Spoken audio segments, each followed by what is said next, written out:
Shalom, salam berkat dari kami untuk pendengar sekalian. Saat ini pendengar akan diberkati dengan program Hari Ini Harinya Tuhan bagian yang ke-8. Sebuah program rohani tentang doktrin Alkitab yang menolong kita untuk semakin tertanam dalam kebenaran firman dan bertumbuh dalam kemuliaan. Bersama hambanya, Pendeta Gilbert Lumwendong, STH. Banyak orang merasa doktrin Alkitab sebagai sesuatu yang membingungkan. Tetapi tahukah saudara bahwa doktrin Alkitab intinya adalah memahami Alkitab dengan benar, dengan pemahaman yang sistematis, sehingga kita terus dapat tertanam di dalam kebenaran firman, sehingga kita terus bertumbuh di dalam kemuliaan Allah. Buka hati saudara sekalian untuk menerima berkat-berkat firman-Nya hari ini. Salah satu yang bertambah langka hari-hari ini dalam kehidupan kita adalah kejujuran. Karena kalau kita pelajari bahwa kejujuran menjadi sesuatu yang makin lama makin langka. Banyak orang pintar tetapi tidak bertambah jujur. Banyak orang pintar tetapi penuh dengan dusta, penuh dengan kecurangan. Itu sebabnya kita lihat banyak rumah tangga rapuh, banyak yayasan-yayasan, bahkan juga di dalam yayasan sosial, yayasan Kristiani yang rapuh, bahkan pelayanan-pelayanan gereja rapuh karena banyak orang sulit sekali untuk bersifat jujur.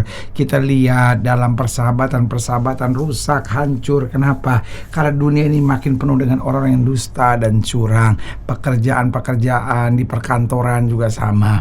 Ada banyak orang pandai berdolak-dalik, dusta, curang, dan itu yang Alkitab sudah nubuatkan bahwa di akhir zaman orang bahkan akan berkhianat, orang bahkan akan curang, akan berdusta. Tetapi hidup Kristen tetap di dalam kejujuran dan kebenaran. Nah, saya pelajari kenapa kita harus membuang dusta, kita harus membuang kecurangan, karena saya pelajari orang yang hidupnya penuh dengan dusta, hidupnya penuh dengan kecurangan, dia jauh dari berkat Tuhan. Karena Alkitab berkata berkat Tuhan ada di atas kemah orang jujur. Kemah orang jujur akan mekar, kata Alkitab. Berarti kalau kita hidup dalam kejujuran, berkat Tuhan akan turun dalam kehidupan kita. Orang yang dusta, orang yang curang bisa kaya, jangan salah mengerti.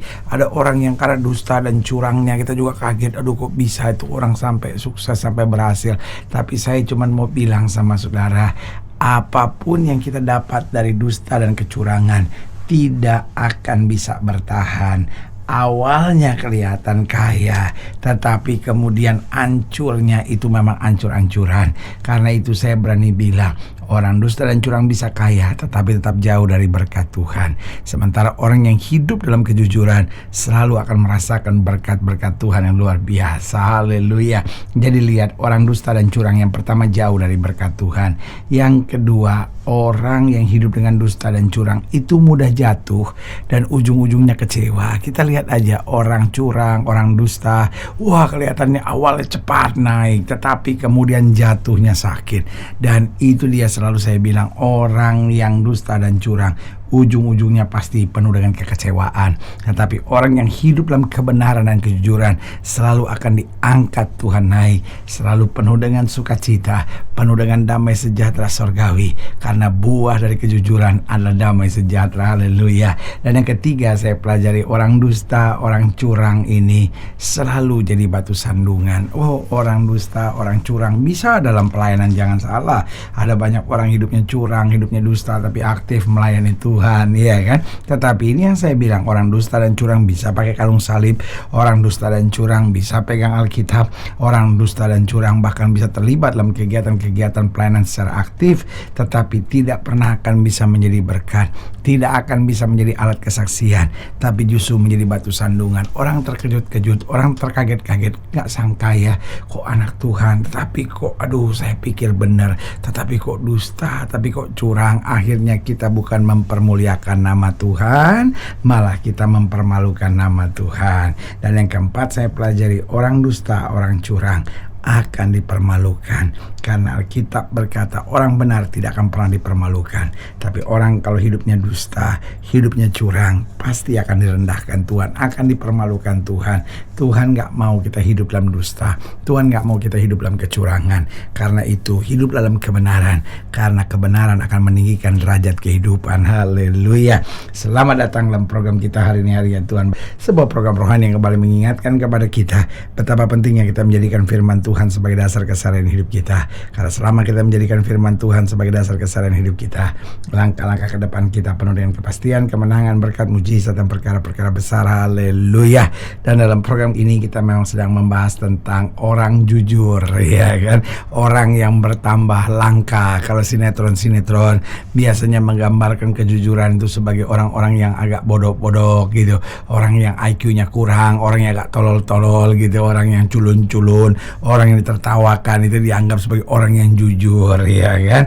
Nah, saudara gue yang kasih dalam Tuhan, apa yang firman Tuhan mau katakan? Lihat kita sama-sama dalam program ini, dalam pembahasan tentang orang jujur dari Kejadian pasal 42, Kejadian 42 ayat yang ke-29, Kejadian 42 ayat 29, akan kita belajar bersama sampai ayatnya yang ke-34, Kejadian 42 ayat 29 sampai 34. Demikianlah firman Tuhan, Kejadian 42 ayat 29 sampai 34. Ketika mereka sampai kepada Yakub ayah mereka di tanah Kanaan, mereka menceritakan segala sesuatu yang dialaminya. Katanya, orang itu, yakni yang menjadi tuan atas negeri itu, telah menegur kami dengan membentak dan memperlakukan kami sebagai pengintai negeri itu. Tetapi kata kami kepadanya, kami orang jujur, kami bukan pengintai, kami 12 orang bersaudara, anak ayah kami, seorang sudah tidak ada lagi, dan yang bungsu ada sekarang pada ayah kami di tanah Kanaan. Lalu kata orang itu, yakni yang menjadi tuan atas negeri itu, kepada kami, dari hal ini aku akan tahu apakah kamu orang jujur. Dari kamu bersaudara haruslah kamu tinggalkan seorang padaku. Kemudian bawalah gandum untuk meredakan lapar sisi rumahmu, dan pergilah. Lalu bawalah kepadaku saudaramu yang bungsu itu, maka aku akan tahu bahwa kamu bukan pengintai, tapi kamu orang jujur, dan aku akan mengembalikan saudaramu itu kepadamu, dan bolehlah kamu menjalani negeri ini dengan bebas. Nah, saudaraku yang kekasih dalam Tuhan, ada satu hal yang kita mau lihat di sini. Jadi Yusuf sedang membuat trik kepada saudara-saudaranya. Dia tahu itu saudara-saudaranya, tetapi dia hendak mau membuat trik supaya saudara-saudaranya kemudian sadar akan kebesaran Tuhan, dan salah satunya yaitu lewat kejujurannya. Dengan bangga saudara-saudaranya Yusuf berkata, kami adalah orang-orang jujur. Dan Yusuf berkata, aku akan buktikan kamu jujur atau tidak jujur. Berarti saudaraku yang kasih dalam Tuhan, memang kunci dalam kehidupan ini jujur. Saya ingatkan kepada pengusaha-pengusaha, mari jadi pengusaha yang jujur. Saya ingatkan kepada kaum politisi, mari jadi kaum politisi yang jujur. Saya ingatkan kepada ibu-ibu rumah tangga, mari jadi ibu-ibu rumah tangga yang jujur. Saya ingatkan kepada orang-orang muda, dari masa muda saudara belajar jadi orang-orang yang jujur. Meskipun berat, tapi ini juga saya tidak mau sia-siakan. Saya mau bicara sama rekan-rekan saya, para hamba-hamba Tuhan, dimanapun saudara mendengarkan program ini, kita harus menjadi pelayan Tuhan yang jujur. Kita harus menjadi hamba-hamba Tuhan yang jujur apa adanya, karena semua yang ada dalam hidup kita itu anugerah. Nah, karena saya pelajari yang pertama, orang jujur, dia akan disukai dan dia diberkati. Kalau sudah pedagang, sudah pengusaha dan kau jujur, engkau akan disukai orang. Dan bukan hanya disukai, karena engkau disukai, otomatis akhirnya engkau diberkati. Pemimpin-pemimpin, asal saja engkau mau jujur, engkau akan disukai dan juga diberkati.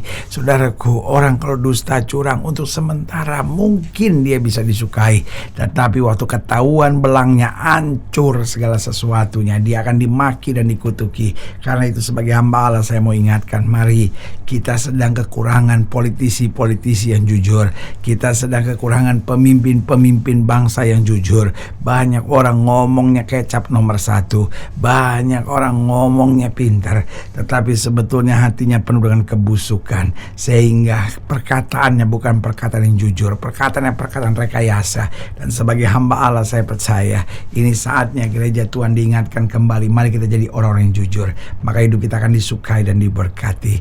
Yang kedua, saya pelajari orang kalau jujur hidupnya akan dipercaya, dimanapun dia ada akan dipercaya. Dan saudaraku, ini salah satu yang sulit, yaitu membangun rasa percaya. Karena kalau kita bisa dipercaya, maka saudaraku yang kasih dalam Tuhan, kita akan selalu melihat hari depan yang penuh dengan pengharapan. Tapi kalau kita udah dicurigai orang terus, ya kan, bagaimana kita bisa bisnis, bagaimana kita bisa melayani, bagaimana kita bisa bangun rumah tangga.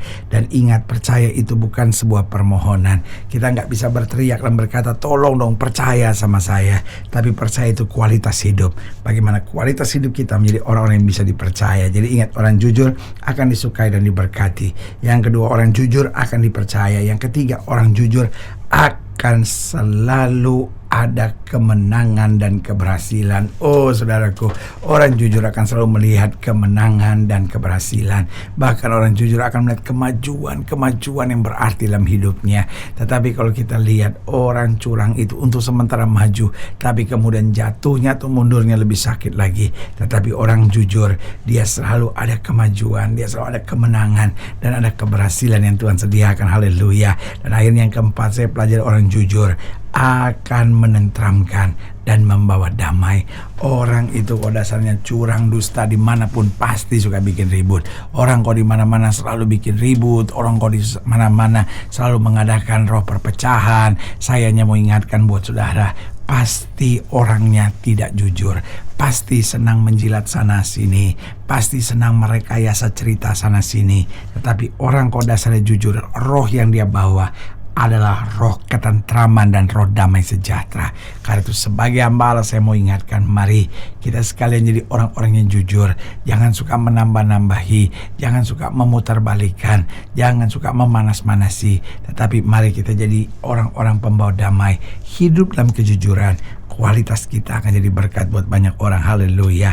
Saudaraku yang kekasih dalam Tuhan, jika saudara ingin dilayani lebih jauh, hubungi kami melalui telepon, hubungi kami melalui surat, kunjungi website kami. Karena kami ada untuk membawa Bapak Ibu saudara senantiasa lebih dekat pada Tuhan dan mengalami kasih kuasa mujizat yang luar biasa. Haleluya. Secara khusus melalui program ini juga saya mau berdoa buat siap saudara yang sakit, siap saudara yang berbeban berat, karena saya percaya bahwa bagi Allah tidak ada perkara yang mustahil. Nah, saudara-saudara yang didoakan secara khusus, boleh taruh tangan kanan saudara di dada dan kita akan berdoa. Mari kita berdoa. Bapa, dalam nama Yesus, hamba doa buat yang sakit, hamba doa buat yang berbeban berat, hamba doa untuk setiap mereka yang sedang menghadapi masa-masa yang sukar. Karena hamba percaya bahwa bagi Allah tidak ada perkara yang mustahil.